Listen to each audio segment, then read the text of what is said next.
Hi guys, તો આજે ઉત્તરાયણ ને મકર સંક્રાંતિ છે તો ઘરે ઊંધિયું બનાવ્યું છે. તો એનું પેલો આગલા વ્લોગમાં મેં તમને કીધું એ હવે આમાં તમને રેસીપી દેખાડીશ. તો ચલો હવે આજે રેસીપી જોઈએ ઊંધિયા માટે.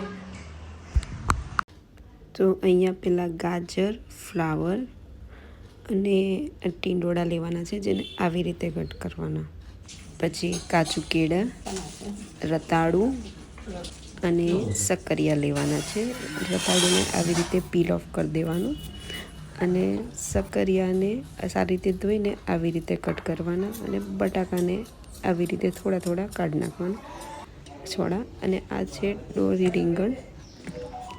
જો આ કેળા, રતાળું અને શક્કરિયાને કાઢી નાખ્યા છે. લીલા ચણા છે, આ સુરતી પાપડી અને તુવેર દાણા છે. બેસન, ઘઉંનો લોટ થોડો કરકરો, આ ધાણા છે, લીલી મેથી છે અને આ શું છે મરચું ને બધાનો મસાલો કરેલો છે જે પપ્પાએ કર્યો છે. લીલી લસણ બી આમાં નાખવાની અને ઈનોને પોતાને ખબર નહીં કે હું આમાં બી યુઝ થઈશ તો ઈનો બી નાખવાનો. તેલ, સ્વાદ અનુસાર નમક.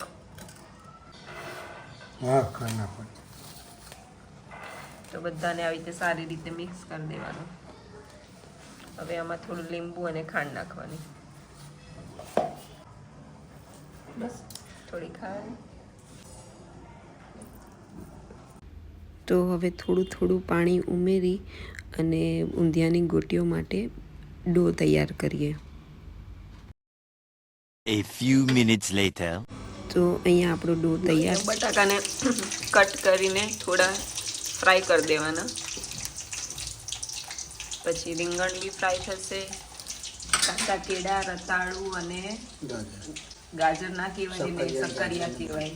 ગાજર બી છે અંદર, ગાજર નહીં કહેવાય. ગાજરને બી ફ્રાય કરવાનું. તો અહીંયા આવી રીતે નાની નાની ઊંધિયા માટે ગોટીઓ તૈયાર કરવાની છે. તો અમે એ કરીએ છીએ. જો બધી ગોટીઓ તૈયાર થઈ ગઈ છે, હવે એને ફ્રાય કરવાની છે.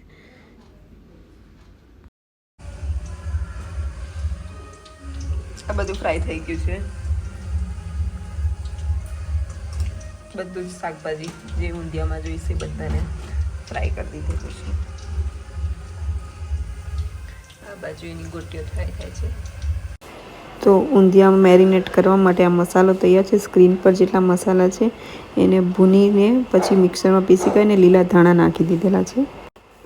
તો જે મસાલો તૈયાર કર્યો છે એને રીંગણને 4 કાપા કરીને એ ભરી દીધેલા છે. પછી એ જ મસાલા આ રીતે જો ભરી દીધા. હવે બટાકાને પણ એવી રીતે જ ભરી દેવાનું. આ બધું ફ્રાય કર્યા પછી ભરેલું છે તો મસ્ત ટેસ્ટ આવે આનો. અને હવે જે બધી સબ્જી હતી એ બધામાં પણ એ મસાલો મિક્સ કરી એકદમ સબ્જીને સારી રીતે મેરિનેટ કરી દીધી છે. હવે એમાં લીલા ધાણાની ચટણી બનાવી છે મરચાં સાથે, એ મિક્સ કરી દીધી છે. આ જો આ રીતે મસ્ત એકદમ મેરિનેટ કરી દીધું છે હાથથી. હવે આ બીજી બધી સબ્જીને પણ જે મસાલો છે ચટણીને એનાથી પાછું મેરિનેટ કરી દીધેલું છે. આ મેથી અને કેપ્સિકમ કાપીને રાખ્યા છે. તો ઊંધિયા માટે બધું તૈયાર થઈ ગયું. તો વઘાર માટે જે મસાલો લેવાનો છે એ સ્ક્રીન પર દેખાય છે એ રીતે લેવાનો છે. હવે વઘાર માટે તેલ લઈ લીધેલું છે અને હવે તેલ થોડું ગરમ થાય એટલે એમાં રાઈ ને બીજો બધો મસાલો નાખી દેવાનો. બધો સતળાઈ જાય મસાલો એટલે હિંગ નાખવાની ચૂટકી. અને બધો મસાલો થાય એટલે આપણે કેપ્સિકમ ને લીલી મેથી નાખી છે. આ ટોમેટોની પ્યુરી કરી રાખેલી છે એ આમાંથી હવે નાખી દેવાની, કેમ કે થોડો મસાલો ભૂનાઈ જાય પછી નાખીએ તો સારું રહે. હવે લાલ મરચું, હળદર, ગરમ મસાલો અને બીજું બધું મસાલો ભેગું કરીને નાખવાનો. હવે આ બધા સબ્જી વારાફરથી નાખતું રહેવાનું અને હલાવી દેવાનું. અને આ જે ગરમ મસાલો જે પીસ્યો હતો એ ઊંધિયાનો એ નાખો છે હવે. અને હવે એના પછી થોડું હલાવી અને આ થોડું થોડું પાણી ઉમેરતું રહેવાનું કે નીચે ચોંટે ના. એકદમ પાણી નહીં નાખી દેવાનું. અને થોડી ખાંડ નાખી છે.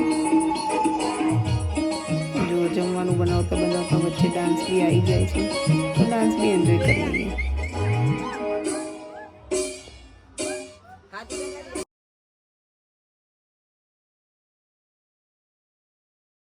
ઢાંકીને પેલા દાણા ચડવા દીધા છે અને હવે નાખીશું આ બાકી બધીની સબ્જી જે મેરિનેટ કરી રાખી હતી એ, અને એને સરખી રીતે મિક્સ કરી દેવાનું છે. તો આ રીતે થોડું થોડું પાણી નાખતું રહેવાનું, આપણે રસો નથી કરવાનો. એટલે પાછો પેલો મસાલો ભૂન્યો તો એ પાછું બધું એમાં નાખેલું છે, તો થોડું વધારે ટેસ્ટી બને.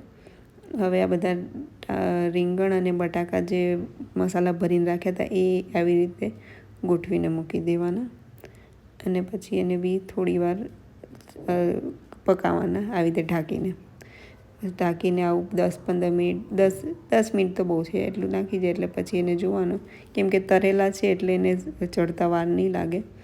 અને આવી રીતે હવે પેલી ગોટીઓ બધી નાખી દેવાની જે ઊંધિયા માટે બનાવી હતી એ નાખીને એને પણ સરખી રીતે ફેરવી દેવાનું અને મસાલો જે બાકી હતો એ બી નાખી દીધો. ને હવે થોડુંક પાણી નાખી દીધું. આ લીલી લસણ નાખી છે કેમ કે હમણાં શિયાળામાં તો મળે જ લીલી લસણ. ઢાંકી દીધું છે. જો હવે એકદમ તૈયાર જ થવા આવ્યું છે. 5-1 મિનિટ એને ઢાંકીને થોડી વાર પકાવીશું. અને હવે આ નાખ્યું છે એમાં આંબલીનું પ્યુરી પલાળ રાખી છે અને એમાં નાખી દીધી છે, કેમ કે આપણે ખાંડ નાખી છે એટલે થોડું ચટપટું સારું લાગે ઊંધિયું. તો જો હવે બનવા જ આવ્યું છે. આ એકદમ રેડી થઈ ગયું છે ને એકદમ ડિલિશિયસ. હવે ઊંધિયું છે તો પૂરી તો બનાવવી જ પડે. ઊંધિયા સાથે પૂરીનું કોમ્બિનેશન એકદમ જોરદાર હોય છે. તો આ બાજુ પૂરીની તૈયારી થઈ ગઈ છે, પૂરી વણવાની, અને બીજી બાજુ અહીંયા પૂરીઓ તરાય છે. જો એકદમ ફૂલેલી મસ્ત ગરમ ગરમ પૂરીને ઊંધિયું, આહા શું કોમ્બિનેશન, ખાવાની જ મજા આવી જાય. તો હવે બધું તૈયાર થઈ ગયું છે. તો આ ડીશ રેડી કરી છે, જલેબી ઊંધિયું પૂરી, એકદમ માઉથ વોટરિંગ છે ને જોરદાર, યમ્મી. તો તમે જોયું જ કે ઊંધિયું કેટલું ટેસ્ટી દેખાય છે એટલે કે ટેસ્ટી જ બન્યું છે. તો જરૂરથી તમે પણ ઘરે ટ્રાય કરજો. ટાટા.